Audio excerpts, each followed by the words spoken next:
you check the children? You're a little mad sometimes. Hi, I'm Chucky. Wanna play? Sometimes that is better. You're gonna need a bigger boat. Hey everyone, welcome back to the Horror Show. I'm Cecil Laird, here to do another dual movie review. This time I'm going to be talking about the original 1977 The Hills Have Eyes, as well as its sequel, The Hills Have Eyes 2 from 1984, 7 years later. So both of these films are two of Wes Craven's earliest films, and obviously having made Dylan's New Nightmare, a sequel to Wes Craven's New Nightmare, I'm a big fan of Wes Craven. But what I'm learning as I rewatch more and more of his earlier films, having not seen them in many years, I'm not the biggest fan of his early oeuvre, so to speak, you know? I struggle to get through some of them. The Last House on the Left is tough just because of the extended crazy rape scenes and stuff like that. The Hills Have Eyes and The Hills Have Eyes 2 are kind of rough and not great. Hills Have Eyes 2 came out the same year as Nightmare on Elm Street, so I don't know what he did. I mean, I know that both of these movies were made because he was broke. He said that himself, that he made these because he was broke. He wanted to do something else, but he needed the money, and so he whipped these out. And so let's get into them one at a time. Let's start off talking about the 1977 The Hills Have Eyes. As I said, written and directed by Wes Craven, and it stars Susan Lanier, Robert Houston, John Stedman, and Dee Wallace in the second movie that she's ever been in her 20s.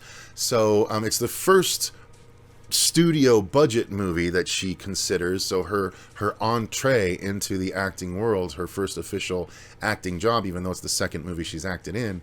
But yeah, so it's a cult classic, and there's a reason for that. But I gotta be honest, on this rewatch, I wasn't the biggest fan, and as I indicated early on here, I think it's a bit of a mess of a movie.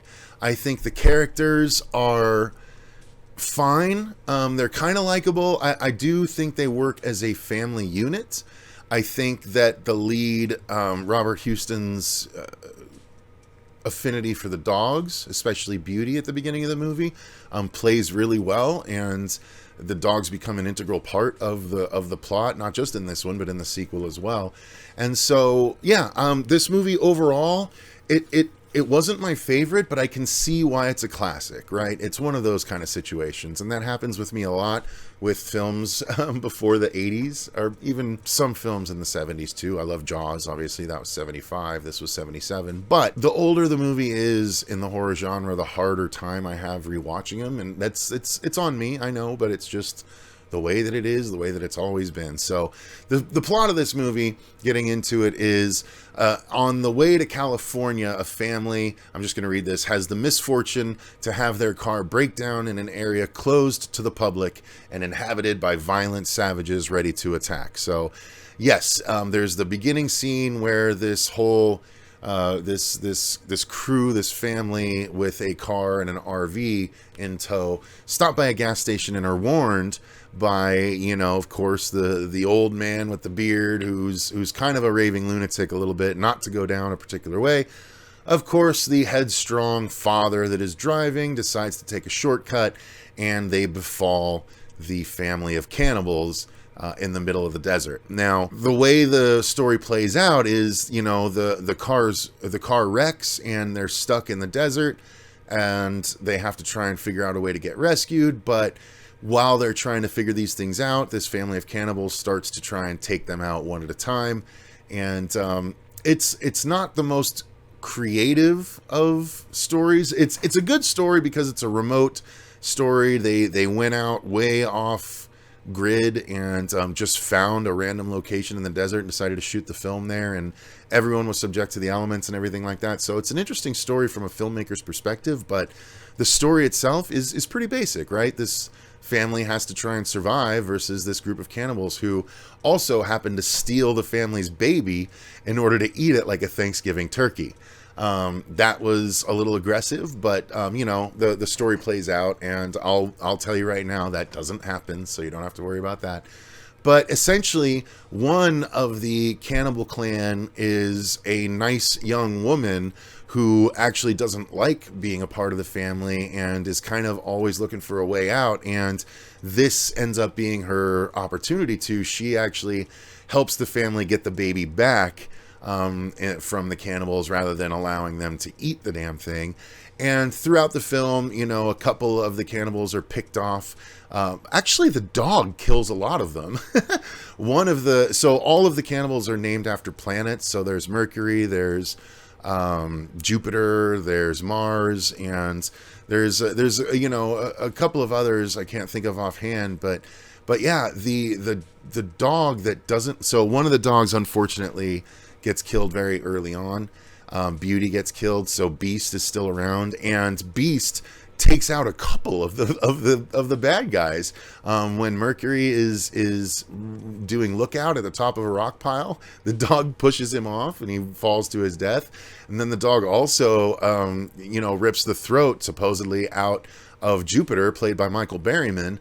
And yeah, so Beast does work in the film, and the humans just have to kind of do their best to survive and sort of accidentally get away with killing the rest of the clan. And only Robert Houston and an actress, the actress Virginia Vincent, who plays the nice cannibal girl. We never get to, you know, we never see if she actually eats the meat and stuff, but you have to assume she did. But anyway, she escapes with Robert Houston and the baby ultimately, and that's where things are left. Again, minor spoilers there, but the fun is in seeing how everything goes down. Unfortunately, that fun was just not that fun for me. The kills were really basic, nothing particularly interesting, nothing particularly gory. Couple of gunshots that, you know, one person is burned alive, but, you know, doesn't have that much damage when they're rescued, quote unquote. There's just, there wasn't, it could have gone farther.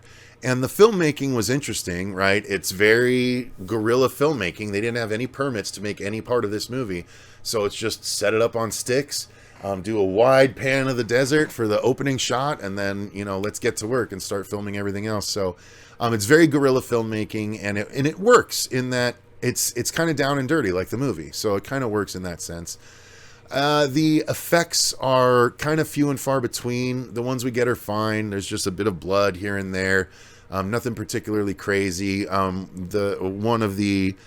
When Beauty gets gutted, we do see that, so they put some time into that effect, of course. You know, everyone wants to see a dog gutted. Jesus. Anyway, so yeah, the effects are fine, but they're too few and far between, in my opinion. So yeah, overall, it's like an interesting effort by Wes Craven being so early in his career, but now looking back on it, almost 50 years later, it doesn't hold up much, to my opinion. I think it works as a cult classic, but not much by way of today's standards. And that is probably not helped by the fact that the 2006 remake is one of the best remakes of all time. I mean, it's up there to me with The Thing and the Blob remake. Like, it's up there. This 2006 remake is fucking phenomenal. So we'll get to that. I'm going to do a review of those two movies after I do this one and catch those up. But this film is okay. I mean, it's a classic. Like I said, cult classic, but I don't think it's one that you need to worry about revisiting. I would just go back to the remake if you want to revisit The Hills Have Eyes. So that's going to do it for my thoughts on the first Hills Have Eyes from 1977. Moving on to The Hills Have Eyes Part 2 from 1984. This is also written and directed by Wes Craven. And this one has Robert Houston returning to reprise his role, as well as Virginia Vincent, the nice cannibal from the first movie. They have stayed in touch, and they're friends, and they're hanging out. And for whatever reason, they get involved with this motocross crew that are going on a trip out into the desert. Like, I don't know what it is with the 80s and motocross. There was this, and then there's the motocross crew in Pumpkinhead, and I'm sure there's a motocross crew in one or two other films in the 80s as well. You guys let me know what those might be, because I'm not thinking of them. But yeah, so this follows a motocross crew as they go out, and even though Virginia and Robert have been in this situation, they think they've killed the entire crew of cannibals out in the desert. But of course they're wrong. And so when they get out there, they run afoul of the same family. Turns out that Jupiter, played by Michael Berryman, survived the mauling from Beast in the first film. They hardly even mention it, but he survived, and so he is now helping a different the brother of Jupiter, who is maybe Mars. I think that's Mars in this one. Maybe I got it backwards. I'm not sure. Maybe this is Mercury and Mars was the lookout that died in the first one. I can't quite remember, but this is Jupiter's brother, and he and excuse me, not Jupiter's brother. This, oh fuck, I'm getting them all confused. Anyway, you know what I'm talking about. I'll say Michael Berryman or the brother of the leader in the first film. Anywho, so yeah, once they arrive, they start getting picked off one at a time by this crew of cannibals. But I think it's a lot less creative in this one. I think the characters are, you care about them way less because it's not a tight-knit family. It's just a group of motocross riders that you don't have time to get to know any of them. I feel like the effects are kind of similar to the first one in that they're not a ton to write home about outside of a kind of cool fire sequence.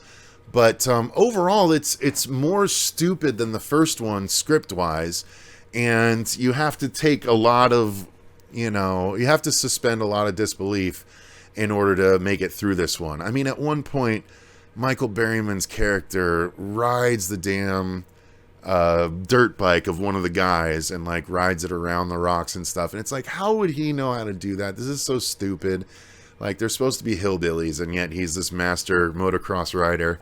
But yeah, it's silly. It just says a group of bikers heading to a race become stranded in the desert and find themselves fighting off a family of inbred cannibals who live off the land.